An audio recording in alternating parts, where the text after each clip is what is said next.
So, kumusta? Nandito tayo sa labas, sa Dunkin. So, naisipan kong magkape dahil maulan sa ngayong gabi. So, meron lang akong i-share sa inyo. Ito, narinig ko din sa isang coach na isa sa dahilan kung bakit hindi tayo or di tumataas ang ating income, usually nagkukulang pa, is because yung kung paano natin gastusin yung pera na kinita natin.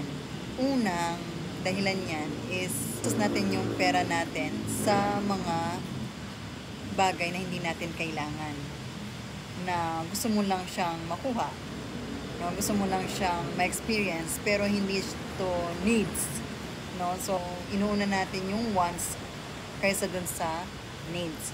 So kailangan nating bawasan o kailangan nating tanggalin muna yung mga hindi natin kailangan sa gastos, sa mga gastusin natin para lumaki yung income natin. So yun lang, na-share ko lang sa inyo. Bye!